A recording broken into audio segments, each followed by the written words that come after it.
Shit. I am your host, Eric Dwinnells, and joining me for this special Season 3 premiere episode, returning once again, Judith Kalaora. I love how you pronounce my name.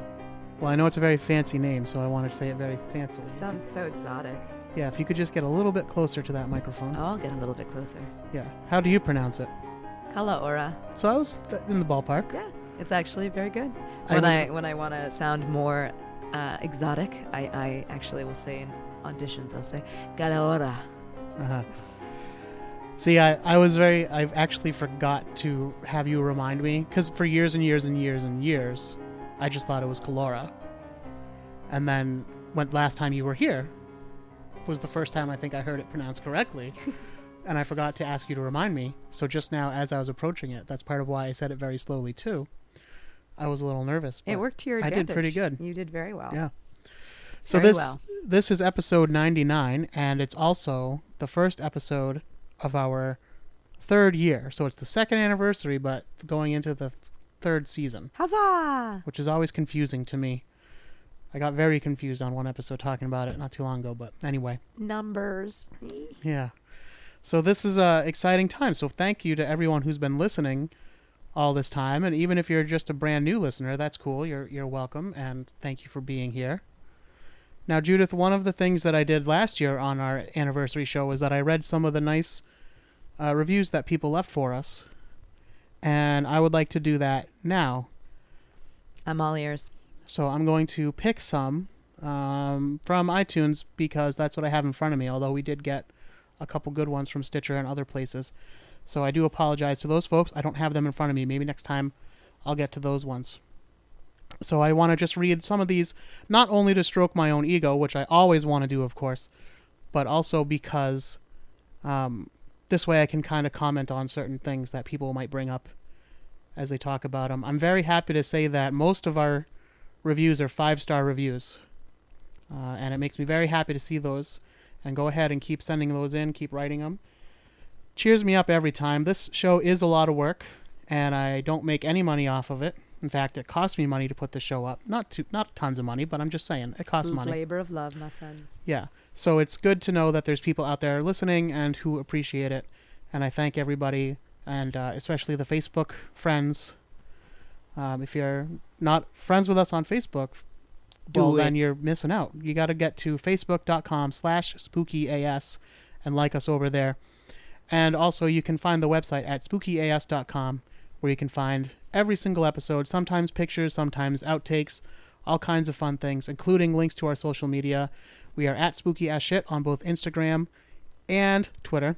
And of course, as I mentioned, facebook.com/spookyas. So over on iTunes, we have mostly positive reviews here. So let's check in with Six Poison Kiss, who says, he headlines it by saying, worth checking out if you are interested in darker topics, but don't take it too seriously. It's a good way to start. It's a good outlook on life, actually. And this is what he says, or she says. It took a few listens to get used to what Dwinnells is doing, but now I get excited when a new episode comes out. Just to break in. I understand that. Because it's a weird show. I get excited whenever I think about you coming out. Well, yeah. Haha. No, but I'm talking about it taking a few listens to get used to. And I'm glad that they did take a few listens. I don't like it when I see a review and I can tell that the person's only listened to one episode or something. And they're judging the whole show based on one episode. It's nice to know that people will kind of give it a try and let it grow on them a bit. Because that's what it takes. Anyway, getting back to the review. Unlike a lot of other paranormal or creepy podcasts, Eric doesn't try to take these things too seriously or try to change the world. He seems to just enjoy talking about and discussing horror movies, paranormal/cryptozoology, serial killers, and really just all around all things creepy or kooky. The episodes are never too long, and each one feels like you're just hanging out. I definitely suggest it if you are a fan of Astonishing Legends, lore, or the Whatcast. Well, thank you, Six Poison Kiss. Moving on. Stacy says, it's the best Halloween/paranormal podcast out there. She says, I was so excited when I discovered the podcast, and it quickly became my very favorite among the many that I listen to. Thank you, Stacy. That's awesome. Thanks, Stacy. Eric is as much of a Halloween groupie as I am, and grew up just a couple years after me, so we have much the same era childhood memories. Eric and his co-host, especially Tom, the conspicuous by his absence Tom, we'll get to that in a minute, are hilarious, and listening to the show never fails to cheer me up. If you love Halloween or the paranormal, you cannot miss this awesome podcast. A sheer delight to listen to. You are a delight. In every way. I am, or Stacy is? I think both. I Okay. think Stacy, she like is also those. delightful. I would certainly like to have a cup of tea with her. All right. Yes, and finally, very interesting and down to earth, says Rockets Graham. Eric is very friendly. I'm glad that a lot of these reviews are mentioning you that are very friendly. friendly You and are. opening. You have a very friendly voice and a very friendly way about you. I'm going to tell you this, and the listeners may not know this, but both in kindergarten and in 5th grade, I was voted friendliest boy in class. I'm not surprised in the slightest. Let me get back to this. So Eric is very friendly and covers... Oh, okay. And not afraid to cover topics that could be considered silly or uncool. Well, Rockets Graham, I don't know what you're talking about. Everything I talk about is super dope and super cool. No, I have a feeling he's talking about the Punky Brewster episode or maybe the Kate and Allie episode. The Punky Brewster. Was it the one where Cherry gets locked in the refrigerator? No, it gets way deeper and darker than that. You'll have to listen to the episode. But you just Punky Brewster fucking fights demons. She does. It's a very good show. And you watch it later on and you realize how deep it really was. I'm talking to you because there's an episode about a serial killer. I don't remember that one. Yeah, there's a whole episode about a serial killer. Anyway, back to the review. Eric likes what he likes, and he presents it with the hopes that the listeners will like it too. I have been listening for over a year, and I gotta tell you that there aren't a lot of episodes that I didn't thoroughly enjoy.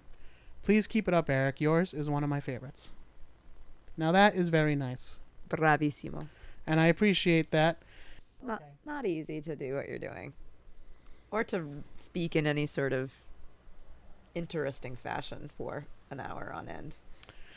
Yeah, well, I mean, the thing is, like, technically this is a comedy podcast, but the reason it's a comedy podcast is because most of these subjects I don't take too seriously, with the exception of, like, the true crime cases and stuff. Right.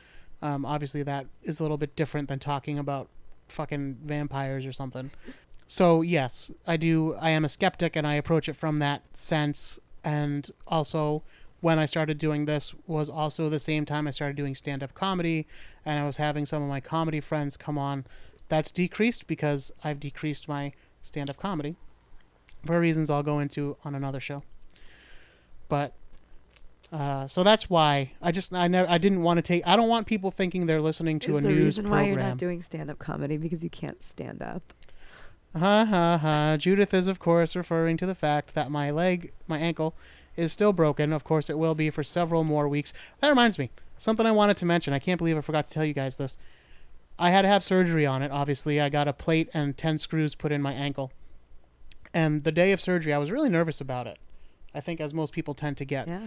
I was mostly nervous. I wasn't afraid that the doctor was going to do anything that would kill me, although I was slightly afraid he might cut a nerve or something and I wouldn't be able to walk, or they'd have to amputate my leg or something like that. Wow. But what I was really nervous about was the anesthesia. Yeah, that's the big risk for any major operation is anesthesia. And I was just worried, being a bigger guy, that they'd mess it up somehow and, I would just never wake up. But as one of my friends pointed out, well, at least if you die in anesthesia, you'll never know. I said, yeah, that's a good point. That's the stuff that hauntings are made of, right? When you don't know that you've died or have any clue that you've died. Isn't that when your soul is lost in purgatory or something? Yeah. But anyway, as I'm, sitting here nervous, I'm watching on YouTube, like, as I'm getting ready to go to the hospital for my surgery, I was watching, like, True Crime Daily on YouTube or something. So just different stories kept popping up. It was on autoplay, And literally, like, as I'm, like, standing up, getting ready to, like, put my clothes on, they're like, he was trusted to save his patients' lives, but he ended up mangling them forever. He's the psycho with a scalpel. I was like, what the fuck? It was like some sort of sign. An hour before my surgery. I was rough. like, oh man, we got to change the channel right now. So we did. But anyway. You made it out. I did. I'm still recovering. I'm not on pain pills anymore, aside from, Tylenol or whatever, but... That's unfortunate. Yeah, I mean, no, it's totally fortunate. You shouldn't be on pain pills, but I'm sure it wasn't not fun. No, not really. I didn't abuse them, so I didn't get, like, crazy As you high should or not. anything. No. All right, Judith, let's get to it. All right. We are talking tonight about a man named Ephraim Grey. Ephraim Grey. Also known as the Immortal Man of Malden. We're going to take this one nice and slow. This is actually kind of an old school episode because we're going to present it the way that it's presented in folklore, I guess you would call it, first. And then we're going to go through and kind of raise some questions. Yeah. I like it. So I would like to start this one off. Sure. And you fill in, because this reminds me of something I'm going to point out as we go. So the story is, without exact dates that I don't have, Judith has a little bit more. We'll get to why she's got a little more detail when we get to her. But it starts off sometime in the 1800s. And there's a man by the name of Ephraim Grey who lives in Malden, Massachusetts, just north of Boston. And he's a recluse. He lives in a huge house in the middle of town, but he hardly ever leaves. No one really sees him very much. They only see his manservant. And the manservant is the one who goes into town to get groceries and pay bills and all those kinds of things. We don't have a name for the manservant or anything. He's just a manservant. Now, right away, when I was reading about this, it reminded me of Salem's Lot, the Stephen King story. Are you familiar with that at all? I am not. It's a vampire who owns an antique store. And he lives in a house. He just moves into Salem's Lot. And he lives in a big house and everything. But he owns this antique store, but only his partner is ever seen, like, running the store and everything. And they're like, oh, well, where's this Barlow that's supposed to own the store? Yeah. And he's like, oh, he's tied up doing other things right now. Literally. So I'm running the store, and, But he's really like the Renfield character. The harbinger of the vampire. And Barlow is actually the vampire. Wow. Yeah, and he owns an antique store because he's lived for centuries. Forever. So he's got, like, all this shit, And it's a convenient way to get his casket into whatever country he's going to be in. Oh, how interesting. Yeah, it's one of my favorite Stephen King books, actually. But anyway, that just immediately reminded me of... Yeah, I can see Salem's why. Lot. I was like, wait a minute, is it going to be like a vampire story? What's going on here? Yeah, it's not. And I think that's what it kind of lends itself to being more of a vampire story. But when you start to put the pieces together, it's totally... Well, maybe. It could possibly be. It could be. It could be. It's not really considered one, but now I'm thinking about it. All right, Judith, that's really kind of all that I wanted to point out. Now, Judith, it's funny because you recommended this story. I did. Yeah. And I'd heard it before because it's mentioned in certain things. It's mentioned in Weird Massachusetts or Weird New England, one of those books. Yeah, like folklore. And, yeah, a couple of the, New England folklore sites and stuff. So I'm sure I've come across it before. And then when I found it online, there wasn't really all that much information on it. But I was like, well, yeah, we could kind of talk about different things and make it work as an episode. But then speaking to you, you had all this additional information. And I said, really, that's kind of funny because I didn't see that anywhere. And I was like, where are you getting this from? And you mentioned that you got it because you used to work for a ghost, or you still do, I don't know. I worked for a tour company based in Boston. And they do a ghost tour, and we did a training, and we were basically advised by the senior guides that knew the tour very well of various stories that occurred within the Boston area, and this was one of those stories. So the disclaimer that I want to put down, just like when we have people that work in a museum or something like that, this is what I would call museum stories, where people are trying to tell the story, and maybe over time it kind of works like a game of telephone, maybe something like that, where it gets a little bit, you add a little more detail to make it sound maybe a little more official than it was, or you add a more exciting element to it that wasn't there in the original story. So I think maybe this might be what's happening with this tour presentation as well, because Judith has some very specific dates and names that I don't see listed anywhere else. But we're going to get to most of that at the end. For now, I want to turn it over to you, Judith, and I will comment as I see fit. Great. So, Ephraim Grey, the Immortal Man of Malden, from the research that I have, actually was employed as a doctor, which I didn't see anywhere else when I did further research. Nevertheless, he may have been a doctor at Massachusetts General Hospital, and his goal was to cure death. Of course, being a doctor, he would actually lose a lot of business if he had cured it, but nevertheless, he wants to cure death. Maybe not sicknesses, but death. So he creates this elixir, which is essentially a potion, and he combines all sorts of strange chemicals, and he feels the only way to truly determine whether this elixir functions properly is to try it on himself. In the event that it's dangerous, he doesn't want to put someone else's life at risk.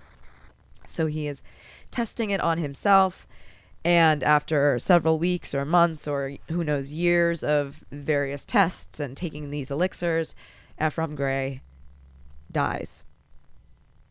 So, obviously, it didn't go quite as well as he'd planned. Now, his body was buried. Well, but hold on, though, because there's an interesting sidebar here. According to the folklore, common folklore, the manservant shows up at the police station, the Malden police station, and he's like, hey, my employer is dead.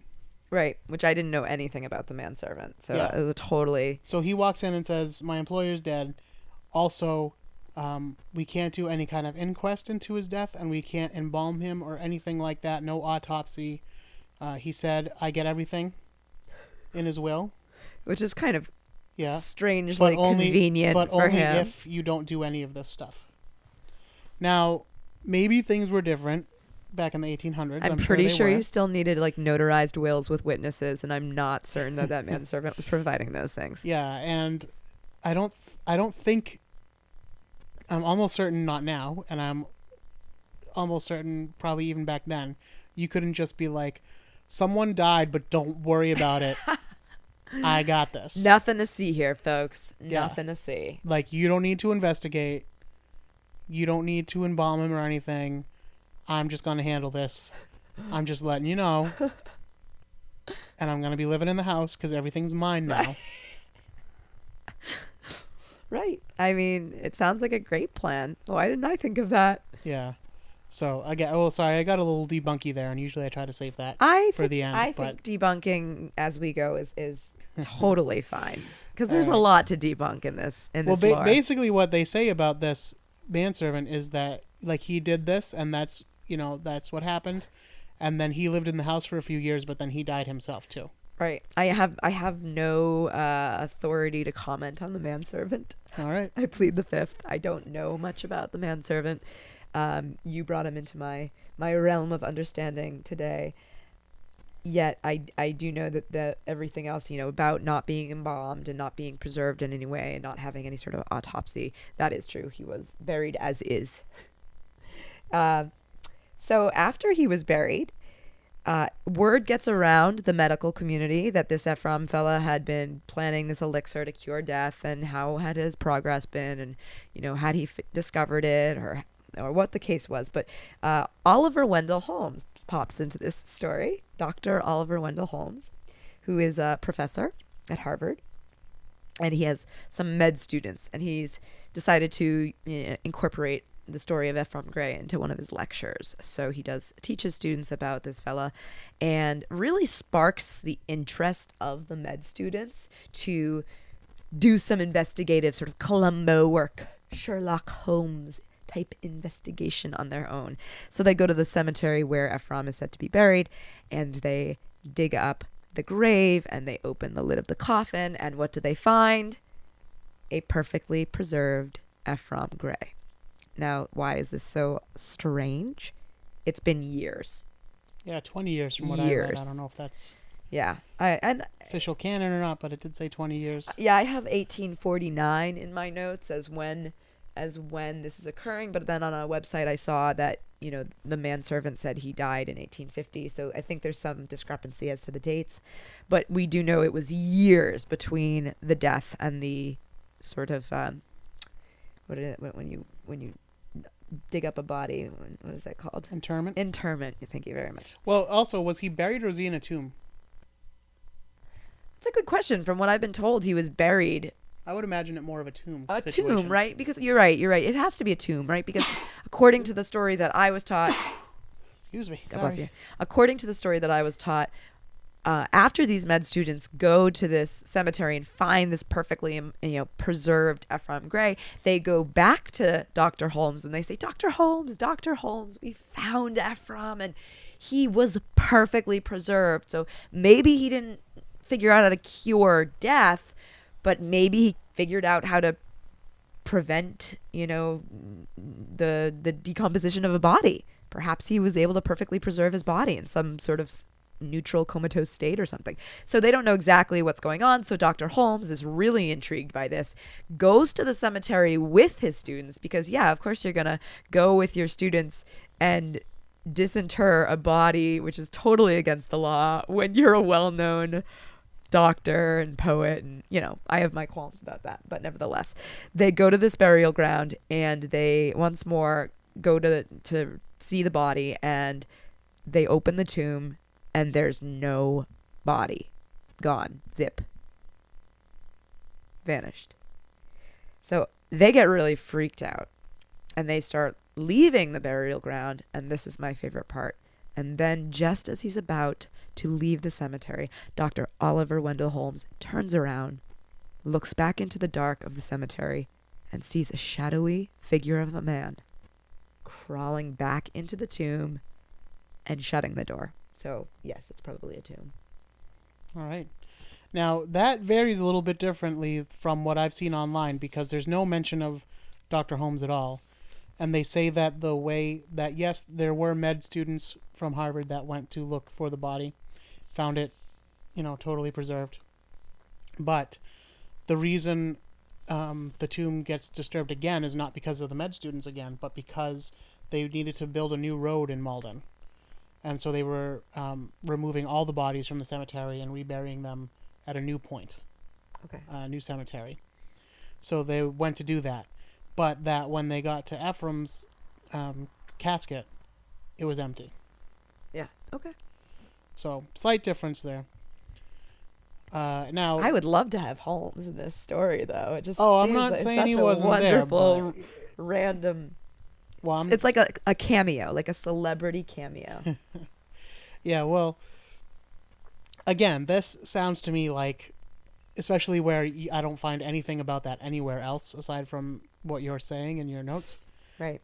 This sounds like one of those things that has kind of been exaggerated. Because actually, honestly, I don't think any of this is true. And my story goes on. I mean, I'm not even done yet. Oh, you're not done? Okay, no, go ahead. Yeah, go ahead. Don't let me interrupt.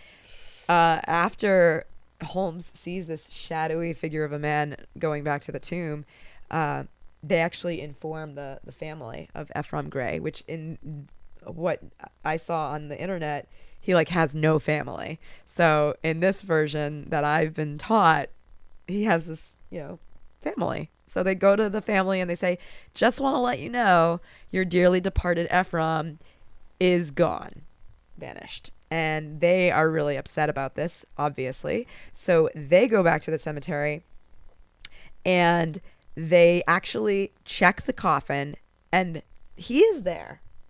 So they seal the tomb with wax. And then years later, maybe when they're building this new road, they go back in and the tomb, which is still sealed with wax, for some reason is opened. Maybe it gets damaged as they're moving it. Maybe they are doing some archaeological research. But they open up this tomb that was sealed with wax with a body inside of it. And there's no body in a sealed tomb. So the body has a tendency to just kind of go for walks for extended periods of time. get some exercise. But they say Ephraim Grey did, in fact, find a way to cure death. He had put himself in a sort of preserved state and was able to walk amongst the living ever since. Is that the end? I think so. Okay. Now, here's why all of that is bullshit. First of all, let's even just assume that is true. Okay? That any part of it is true. And even that the more spectacular aspect that he had found a way to cheat death. He could get up and walk around. Now, I'll even go so far as to assume that when the students found him, that's just they happened to find him, but he'd actually been leaving before. Because otherwise he's just chilling in a casket for 20 years. Yeah. Oh, for sure. So, okay, so maybe he's walking around Or before. maybe he wasn't leaving before, maybe because maybe they... But we're trying to decide whether he was buried or in a tomb. So if he's in a tomb, then he could have been coming and going as he pleased. If he's buried, then he would have only had access to being above ground after they dug up the grave. He's but probably in a tomb. you would think, I don't know, I would think even if he found some way to cheat death, there must be some... Like, I would imagine you would still need oxygen. I would imagine you still need to eat, or like, what kind of death is he? The whole thing's bullshit. Maybe he's the undead. No, I mean, maybe this well, is. Okay, maybe so he does become a vampire. That was my other thing. Is maybe this is a let's get into some theories of what might be going on. First of all, like I said, is that he's actually getting up and walking around. If this is the case, nobody in town has noticed him. Well, he clearly walks around at night. Doing what? If he's not a vampire, just a guy. Counting his steps on his Fitbit, Eric. Well, I'm just saying, like, what kind of life are you coming back to if that's what you're like, oh, I'll just go out at night so no one knows who I am. Now, the other thing is, maybe that's why he was said to be a recluse, because it makes it so that people wouldn't necessarily recognize him.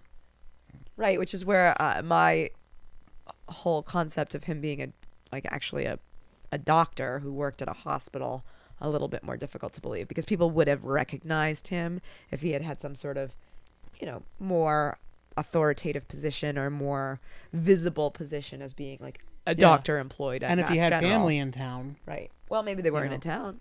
They could have been in another state. Yeah, who knows? Back then, you can't just, you got to either take a railroad or coach. Yeah, well, so again, other theories is, he could be a vampire. We don't have any reported vampire attacks that I know of around this time, but who knows? There's lots of things that could be vampires that don't get blamed on vampires. That's right. Yeah. People with sudden pneumonia or something. Let's see, what else could it be? Anything else? People with sudden pneumonia? Yeah. Are vampires. Or consumption, as it would have been called back in the day. Oh. But they didn't start biting other people. They started coughing up their own blood, their own lungs. Yeah, but that could be a sign that they were a victim of a vampire. Oh, interesting. Yeah. Maybe Edgar Allan Poe No, was this a happened in vampire. Rhode Island. I did an episode about that, too. Mercy Brown.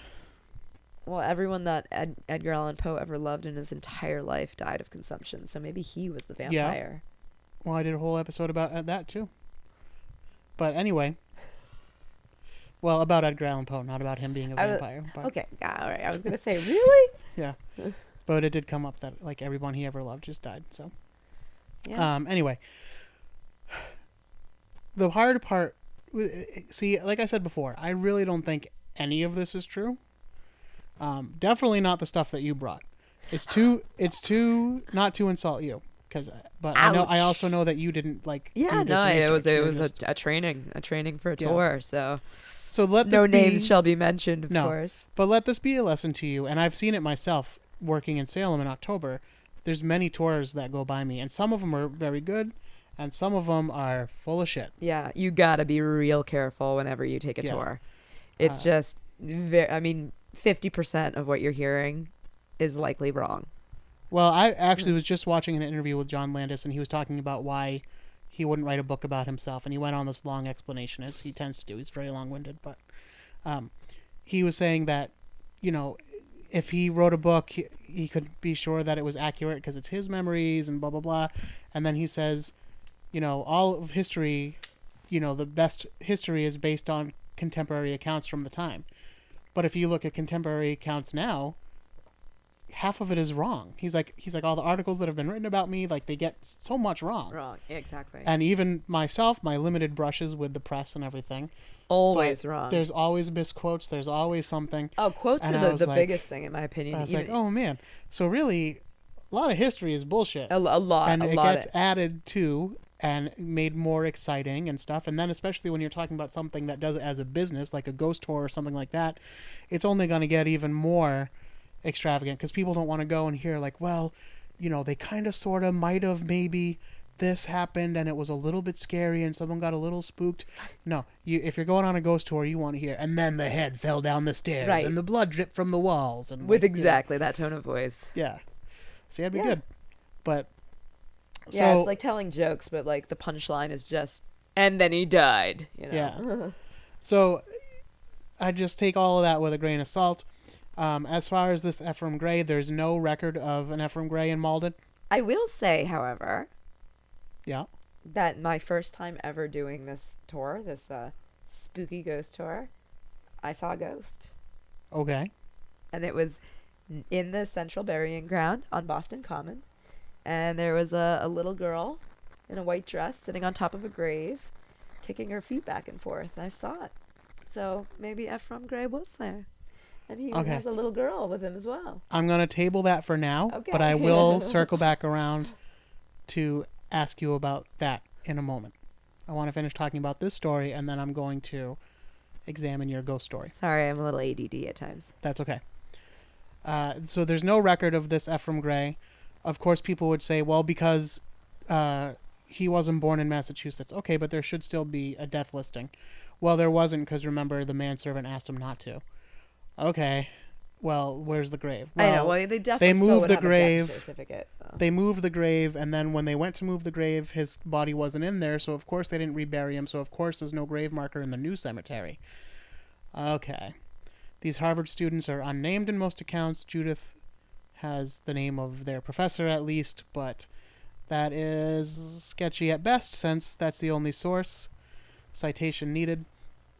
And I feel like this is probably just folklore, and I don't know exactly where it came from, but I feel like the whole thing is probably just made up folklore. But it is something that I hadn't been super familiar with, so I'm happy to present it on the show, especially as it's part of Massachusetts history. And I think it's a phenomenal story. Who doesn't want to cure death, right? I mean, we are a nation, a society of people trying to cure everything. Yeah, in a way.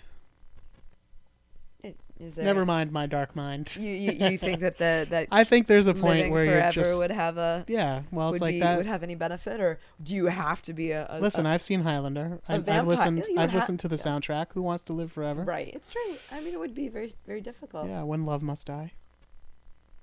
That's the song. That's the theme song. I was gonna say Light Dawns on Marblehead, but I was lost there in that Yeah. that moment. That's a Queen song. I do know that song. All right. Now I want to ask you about this ghost you saw because I don't believe in ghosts. And here's my problem with your Really? story in particular. Gosh, you're so harsh. Yeah. Well, listen.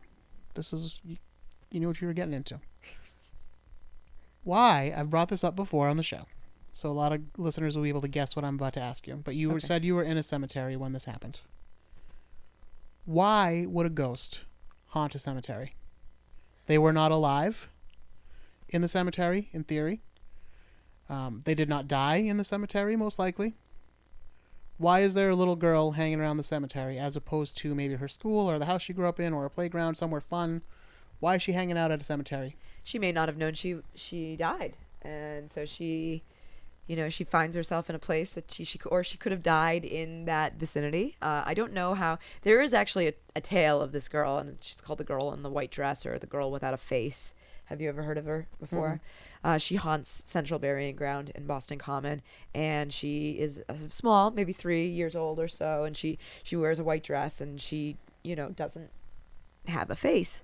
And I saw her from the border, the perimeter of the cemetery, so I didn't see her face in detail, but I did see She doesn't her. have one anyway. Exactly, and I didn't see the lack thereof either, but I did see a girl, a sort of glowing white shape of a young girl sitting on top of a gravestone, no less. And these gravestones are like, they're pretty thin. So I'm like, how's she balancing on there? Like, but clearly she doesn't have a whole lot of mass, so she can balance on things a little bit more easily. Like, she's a little Casperish.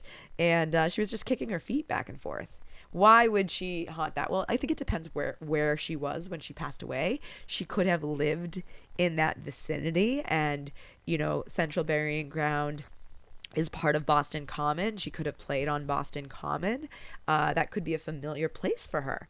And she could go to the duck pond. She could go to the frog pond. Frog pond, sorry, yeah. That's all right. She could go to Cheers. Well, she could go to Lowe's and watch a movie. She could. I don't know. I love cemeteries. I grew up across the street from a cemetery. I live next to a cemetery. I have very quiet neighbors. I'm just saying, ghosts in general, why would they want to hang out at a cemetery? They're peaceful. No, not and I think there's a lot of other spirits that don't quite know how to materialize, but they are perhaps present or in some sort of like they're stuck to their transitional body? nature.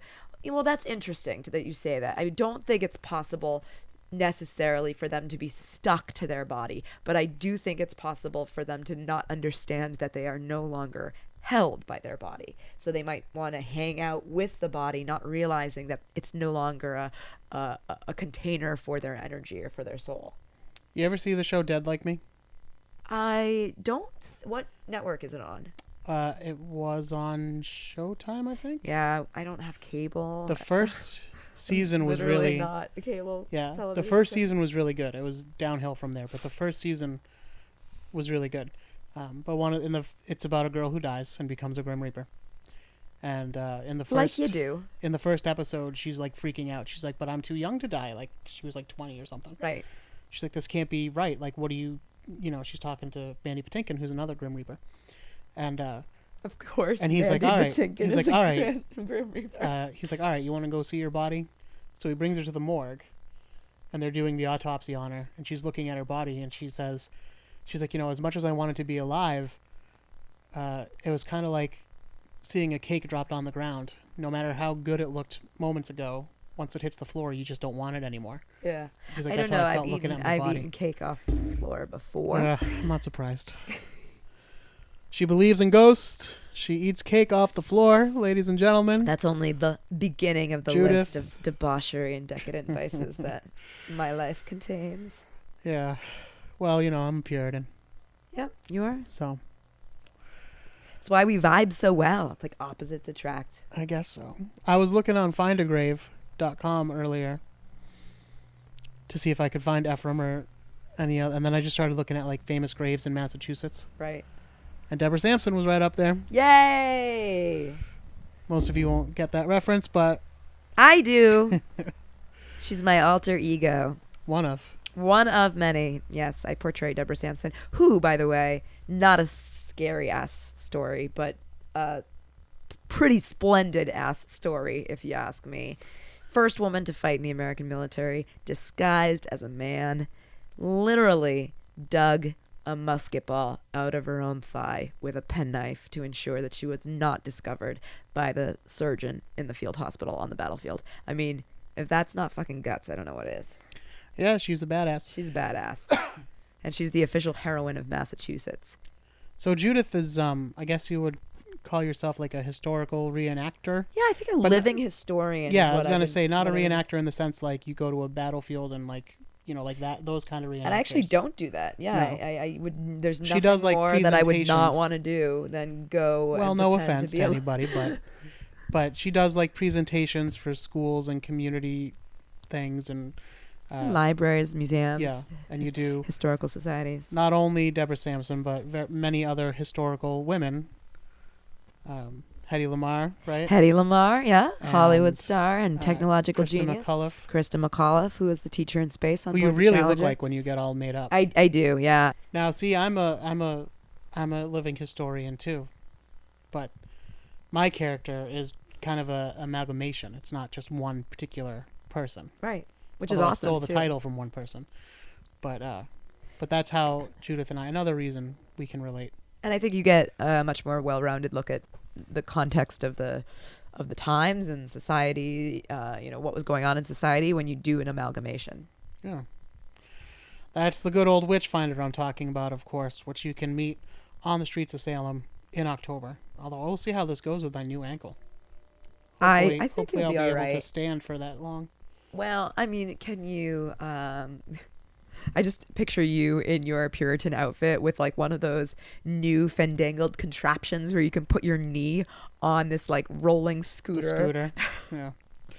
No, I'll be able to walk by then. I'm just saying I don't know if I'll have the Yeah, but stamina you to won't stand out there stand. all day. Yeah, I mean, standing We'll for see. an able-bodied person for long hours on the concrete is not fun. Never mind for less than able-bodied. Yeah. All right, enough about me and you, Judith. It's been fun, but anything else to add? No, I hope you all take a look around next time you're walking around at night and look for Ephraim Grey, because he does exist. He doesn't, and there's no such thing as ghosts. But they're still fun to talk about and fun to think about. And if we were voting whether or not we wanted ghosts to be real, I would vote yes. I would certainly vote yes. But that does not mean that they are real, But unfortunately. ghosts are, I think ghost has a negative connotation. I think spirits, energy. I don't think those things exist either, but I would like them to. I think it's very possible to get spooked. I think it's very possible. I'm not even saying, like, if you said, okay, I invite you then, Eric, you don't believe in ghosts, come stay in my haunted house, or something I like wouldn't that. do that. I mean, It's very possible to get spooked out. Like, Yeah, I for still, sure. I'm not saying I'm like this, like, big, fearless, like, I could still get spooked out, but I wouldn't, even so, I would probably still say, like, yeah, it was spooky in there, but I wasn't, like, afraid for my life from a ghost or anything. Like, I don't know, but. Well, how about when someone close to you has passed away? Have you ever seen, heard, felt? Yeah, well, listen, first of all, a lot of people close to me have passed away, including both of my parents. And no. Really? Not No. at all? And a lot of people would say, like, well, you're not listening to the signals. Well, And that could be true. whatever. Well, I know that I had several very profound experiences when my mother passed away. And, that for me was a very clear indicator of things that I hadn't been sure of before, but, I literally saw her. She was like literally in her 20s. It was so interesting because she died, and then I went into another room and someone scooted behind me, and I felt them scoot behind me, like they pressed me a little bit forward so they could squeeze between me and the bureau that I was standing in front of. And then when I looked back to see who it was, no one was there. But out of the corner of my eye, I looked and I saw my mother, but she was in her like early 30s. Yeah, see, I'm not. So now, listen, I do insane. have. I would have comments on this, but I don't like to tear down people's, like, my mom's stories and stuff like that. I understand. I appreciate So I'm that. going to let that just. You can tear down go. Ephraim Grey all you want. Right. No, I don't do that. I don't attack people's personal, But I will say this: my mom, I got my love of Halloween and horror movies and stuff like that from my mom. We used to go to Shaw's back when they used to rent videos from Shaw's. Yeah? And on Saturday afternoon, she'd be like, "Let's get Puppet Master." Do people know what Shaw's is? Oh, it's a grocery store. Sorry. Yeah. And they used to rent videos back in the day when that was like a new hip thing. And she'd be like, yeah, she always wanted to get like she loved like critters, gremlins, like she loved monsters, like little monsters. Goonies. Ghoulies. Oh. Goonies was like, I mean, that was a kid's adventure movie, but anyway. So like, and she loved Halloween, and I was like, if anyone can come back, it would be my mom. And what's funny is, like, I don't get signs at all from my dad because he died when I was real young. Right. Right. But if ghosts were real and he was able to come back, like, I would still think that there would be something that he would let me know, like, this is me. Nope, nothing. And then as far as my mom goes, I've never had anything in real life happen, but I've certainly had dreams about her. But Which I've are had also very powerful. Yes, but I've had good dreams and bad dreams. I've had dreams about, like, having to tell my mom that she was dead, and I've had dreams where, like, she was comforting me. Like, it's all over the gamut. So I think that has more to do with my brain than it does with my mom trying to Does she talk in break your through. dreams? Yeah. Interesting. Yep. But anyway, maybe this is Wow. a subject. Wow. I mean, we could have a whole we could have a whole episode on, that would be something to have people call in. Yeah, well, we did it, my friend Brian and I did an episode called Ghost, What the Fuck Are They? Yeah. And we were just kind of, like, I think talking it's about, like, electricity. if ghosts are real, then what is it? Electricity. Well, okay. Are you one of those, will energy can never be created or destroyed? It can never be created or destroyed. Yeah, okay, but what happens to the food you eat? The food you metabolize it and it turns into energy. But it was already energy, and then it turned into a different form. Yeah, and so then, that's the thing. It's and then you energy use is the constantly changing, right? Right, so are you an apple? I am part of an apple. We're all stars as well. Remember, we're all made of stardust. All right, you hippie. I mean, that is true, but I'm just saying, like, I was what's gonna say, where's wait a minute. no, that is true, but what's the line? Like what? Like okay. So I think I don't think I need to draw a line. I think that's where the brain can expand its view of the spiritual and physical world can come together when there is no look, line. I'm not completely closed off to these things, but I don't just accept it. I need to see some kind of evidence supporting those theories, and so far the evidence that has been presented has been shoddy at best and wackadoodle at worst. Wackadoodle-doo. And actually exploitive at worst. That's the worst. It's one thing to just be a little bit nutty. It's another thing to like purposely exploit people. Well, obviously, I mean, we're not in the business of trying to exploit anyone. I think you're free to believe whatever you want to believe, but I love the idea of me having in a past life perhaps been an ant, and then now I'm a human, and then next I might just be like a lightning bolt. All right. Listen. And on that note, this is episode 99. 99 problems, but a spooky ass story ain't one. Okay. And again, check out the website spookyassshit.com. Find us on Twitter and Instagram both at spookyassshit. Find us on Facebook at facebook.com/spookyas. I'm just rejoining the program now. Here we are. Okay. So, thank you, Judith. Even with your wacky ideas, I welcome you here. It's always good to see my old friend, Judith. And it is likewise. Yeah, we'll work on... Good to see you, too. Yeah, we'll work on... I have a little bit of a stuffy nose. I'm sorry. That's okay. I had my surgery several weeks ago, but they must have scraped the shit out of my throat putting that tube down for my anesthesia. And I've been a little raspy myself lately, so... Or while you were under, they just had their way with you. I don't know, but my throat was fucking scratched up. That's what I mean. Be careful out there when you're having surgery, and if you're an anesthesiologist, be careful with those tubes you shove down people's throats. Anything else that you shove down their throats. Yeah, this Judith. What? All right. Until next time, don't be afraid.